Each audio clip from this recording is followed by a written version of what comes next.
বাংলার সেরা মিষ্টি দই এখন যে কেউ ঘরে বসেই বানাতে পারবে, আর চড়া দামে কিনে খেতে হবে না। খুব সহজ পদ্ধতিতে 1 ঘন্টার ভিতরে এরকম দই পড়বে।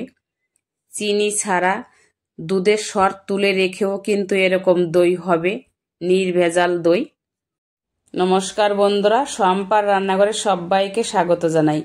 আর শেয়ার করব তোমাদের সাথে চিনি ছাড়া মিষ্টি দইয়ের রেসিপি।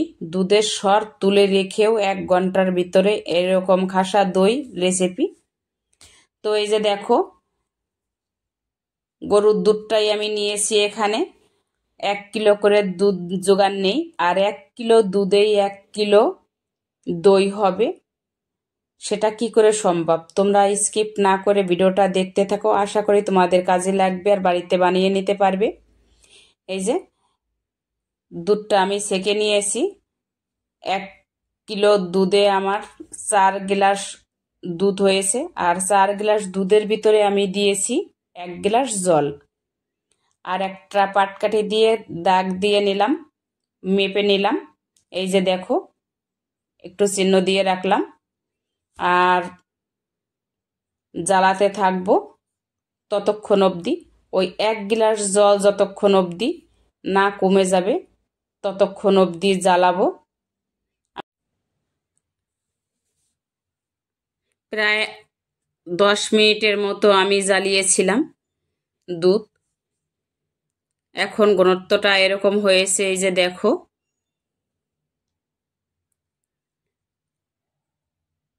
এখন আরো 10 মিনিট আমি এই উনানে দিয়ে রেখে দেব, ফুটতে থাকবে। আর এই যে এখন দিলে কিন্তু মাপটা বোঝা যাবে না, একটু পরে দিতে হবে। দেখো উপরে কিন্তু সর পড়ে গেছে।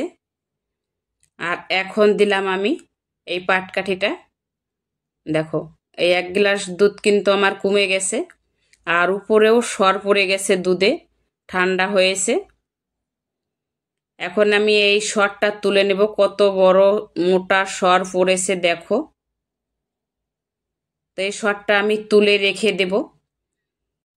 তোমরা যারা সুগারের ভয়ে মিষ্টি দই খেতে পছন্দ করো, তাও খেতে পারছো না, এখন থেকে তোমরা খেতে পারবে, সেটাই শেয়ার করলাম তোমাদের সাথে। এই যে দেখো, আমি কিন্তু চিনি দিইনি, নিয়েছি গুড়।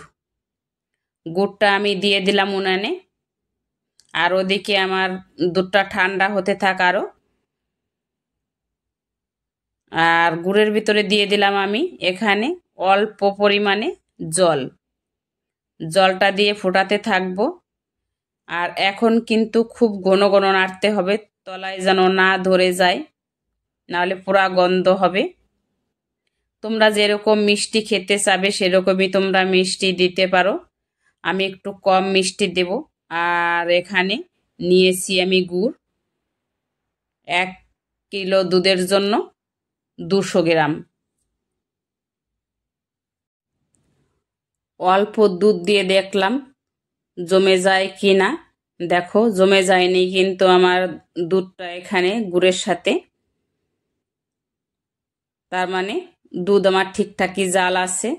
দিয়ে দিলাম আরো কিছুটা দুধ, নেড়ে নেব ভালো করে। কত সুন্দর কালার এসছে দেখো। আর আমি এখানে কোনো এলাচ দেব না, কোনো কিছুই দেব না, কারণ আমি খেজুরের গুড় দিয়েছি। এই গুড়ের স্বাদ গ্রান না হলে থাকবে না, এই কারণে আমি অন্য কোনো মশলা এখানে দেব না, মানে এলাচ দেব না। এই যে জ্বালিয়ে নিলাম দেখো। এখন এটা আমি সাইডে রেখে দেব। আর এদিকে এখন সর তুলে নিয়েছিলাম, আর একটু জ্বালিয়ে নেব। অবশ্যই কিন্তু তোমরা দুধটা আবার ফিরে জ্বালিয়ে নেবে। আর ঘন ঘন নাড়তে হবে, উপরে যেন এই বুদবুদটা থাকে, এই যে যেটা উঠছে বুদবুদ উপরের থেকে দুধ ঢালার পরে। 5 মিনিটের মতো নাড়লে পরে এরকম হয়ে যাবে। কতটা উঠে গেছে এই যে দেখো। আজকের ভিডিওতে যারা নতুন রয়েছে বন্ধুরা, তোমরা যদি আমার চ্যানেলটাকে সাবস্ক্রাইব না করে থাকো তাহলে প্লিজ সাবস্ক্রাইব করে পাশে থেকো। আর পাশে থাকা বেল আইকনটি ক্লিক করে রাখো, যাতে এরকম নতুন নতুন সহজেই ভিডিও ছাড়ার সাথে সাথে তোমাদের কাছে আগে পৌঁছে যায়। তো এখানে আমি প্রায় 5 মিনিটের মতন করে নিয়েছিলাম। আর ততক্ষণে আমার এই দুধের সাথে যেটা আমি মিশিয়েছিলাম গুড়, সেটা কিন্তু ঠান্ডা হয়ে গেছে। এখন দিয়ে দেব আমি মিষ্টি দই।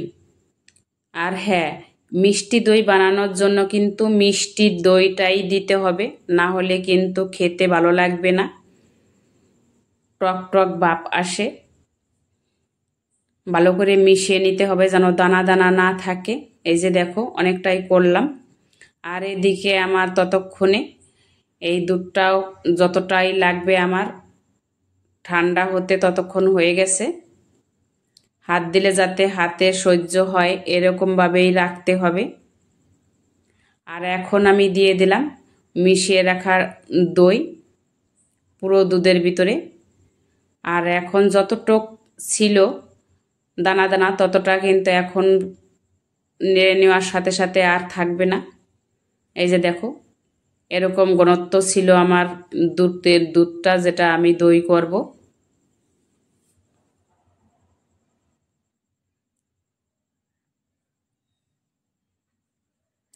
তো একটু দানা দানা থাকলেও কিন্তু হবে না।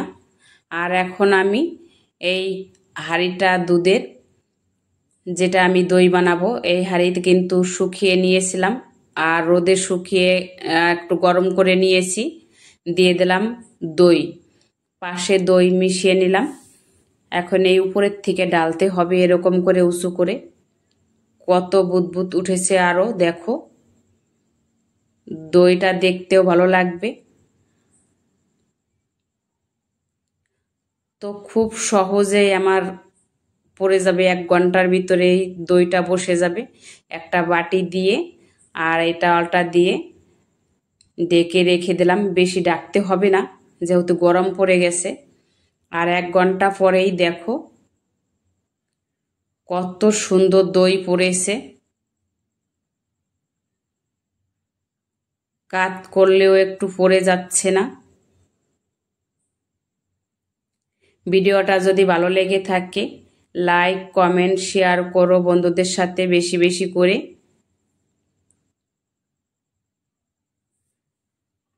এই যে একটু তুলে দেখাচ্ছি, দুধের সর তুলেও কিন্তু এত সুন্দর দই পড়েছে, একটু জলও কিন্তু নেই। তোমরা বাড়িতে অবশ্যই একবার ট্রাই করে দেখো আর জানিও কেমন হয়েছে রেসিপিটা।